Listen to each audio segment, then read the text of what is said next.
Thank you for watching the Finance and Affirmations podcast. I appreciate you being here. Make sure you click the subscribe button so you'll be alerted when I post new content. Enjoy the episode.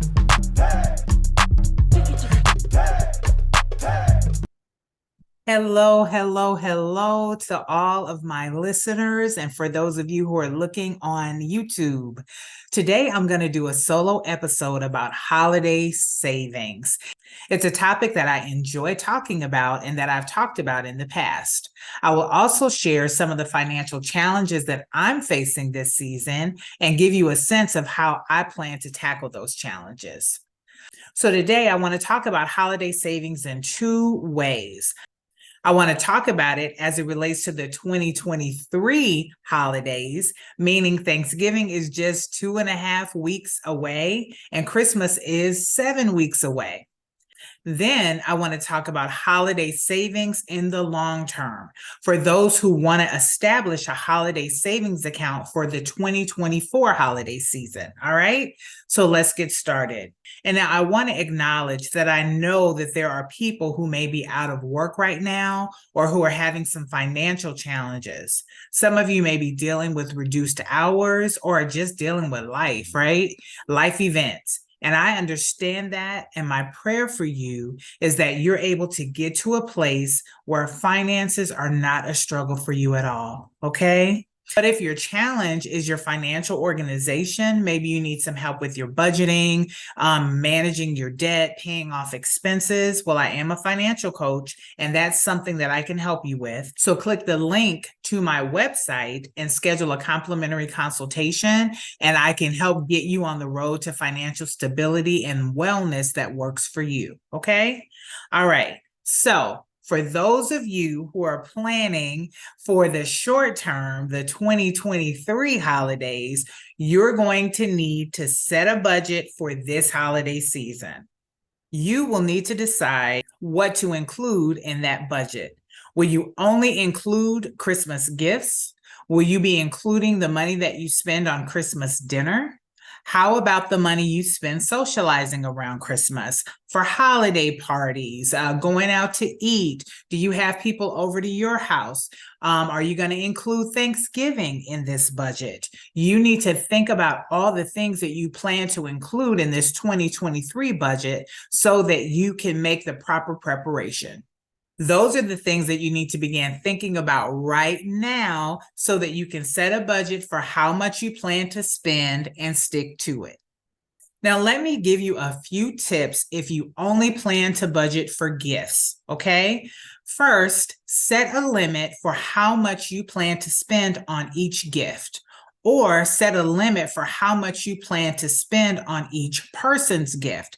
I know mom's gift may be a little more expensive than your cousin, so make a plan on how much you plan to spend on each gift. Tip 2, look out for any deals, coupons, discounts. Do some research on the items that you're buying to see if you can maybe save some money at one a retailer over another. Do your research ahead of time. That will help you save on how much you spend. The next tip, take advantage of the sales and things going on in this holiday season, like Black Friday, Cyber Monday. And if you're looking online, look for those retailers that give you a break on the shipping costs, okay? Tip 4, maybe participate in like a Secret Santa or a gift exchange. If you have a large family, participating in a gift exchange will help you limit the number of gifts that you have to purchase. The next tip, use old gift cards. Can you believe that every year U.S. consumers leave about $21 billion on gift cards? The average American has $187 left in unused gift card funds. So go find those old gift cards, dig them out, and use that money when you're buying your gifts. If you have an old Target gift card or a Best Buy gift card, try to plan and buy your gifts at those locations so that you can use the money from those gift cards. Even if you have a couple of dollars left on those gift cards, that's a couple of dollars that you don't have to pull out of your current budget. And the last tip I'll give around this is don't be guilted into gifting. You know what your budget is. If your budget doesn't allow for you to give everybody a gift, then that's going to have to be okay. If your budget doesn't allow to provide any gifts, I know that's a tough one. That's going to have to be okay too. Don't be guilted into gifting. Now, let's talk about long-term holiday savings for those of you who are trying to get a holiday savings account established for 2024. Guess what? This is the perfect time to start a holiday savings for 2024. Let me tell you about the first time I had a holiday savings account. If you've been listening a while, you've probably heard this before, but it bears repeating again. At the time in my early 20s, it was hard for me every year around Christmas because I never seemed to have the money I needed to buy the gifts that I wanted to buy. And then we would have people coming in from out of town, or maybe we would go out of town. And so during those times, you're social, you're festive at Christmas, you may go out to eat, you may have a holiday party, and I just never had the amount of cash that I wanted to do the things that I wanted to do and to buy the gifts that I wanted to buy. So I started working at this company. It was a bank, and they had what was called a holiday club account. And so the way that account worked is it ran from November to October. So during that time, I wanted to save about $600 for gifts, okay? And so what they did is every paycheck, and during that time, I got paid 26 paychecks a year. So every paycheck, they would take the money out and put it in my holiday club account. So 600 divided by 26 paychecks is $23.07 per paycheck. Now, I remember thinking, oh, that's not bad. I could save $23.07 a paycheck. And so I set up my holiday club account. In November, they started taking those payments, and they took them all the way through October. Now, with the company, by October, you had to liquidate your holiday club account so that you could use it for your holiday spending. And let me tell you, when I first got that $600, I was so excited because I had the money that I wanted to spend for Christmas, and I had made a financial plan through this holiday club account and was able to stick to it. So that year, I was able to buy all the gifts that I wanted, and I even had a little bit left so that I could do some socializing. I was so proud of myself. And so I used that system until I left that job. Since then, none of the employers that I have a holiday club account, but I love the idea so much that I created my own. Okay. And so what I did is I got a separate account, separate from my checking account where I pay all of my bills. And I created that account specifically for holiday savings. And I did exactly what my former employer had done for me. I determined how much I wanted to spend for that holiday season. I divided that for the amount of paychecks that I get, which is 26. And that's the amount of money that I would transfer into that holiday account every time I got paid. Initially, my holiday club account was mainly for Christmas, but then I started estimating how much I spent on food and eating out around Christmas. And then later it evolved into me estimating the food that I purchased around Thanksgiving. And so I saved for that too. If Halloween is a big thing for you, you could also lump those costs in. Think about the decorations that you buy and how much candy you buy. You can lump all of that into your holiday club account. So over the years, my holiday club account has evolved into a holiday/birthday club account for my kids. So what I do is I determine how much I want to spend for the holidays that year, and then I determine how much I want to spend for each of my kids' birthdays.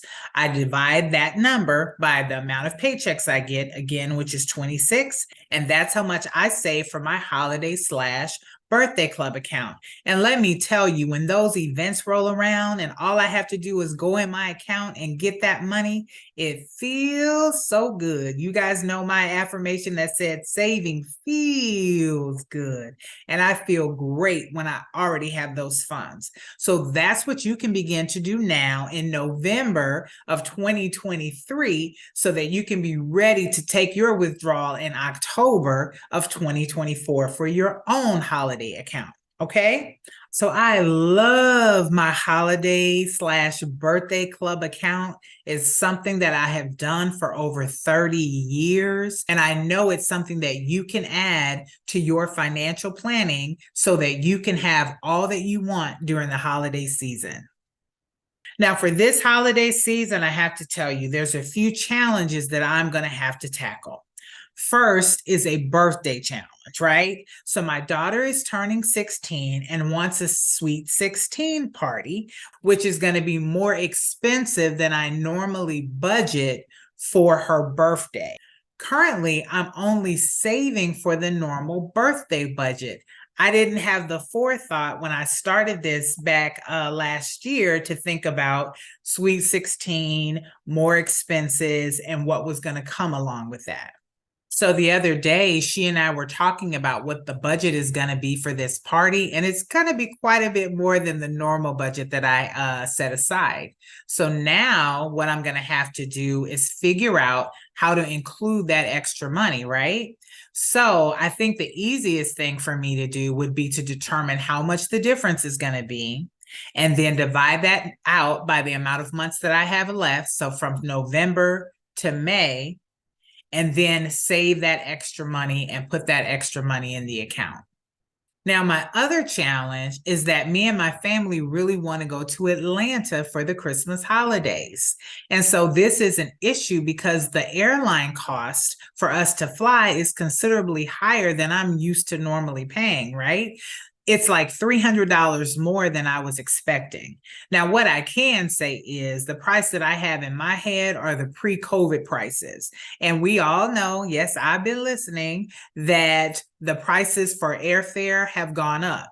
But in my mind, I still have the pre-COVID pricing in my head. And so it has been a shock to see the difference in the cost.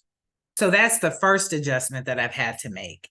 The second adjustment that I'm thinking about is I'm totally like a Delta girl. I love that brand. I know that brand. I like flying Delta. I have Sky Miles, all of those things, right?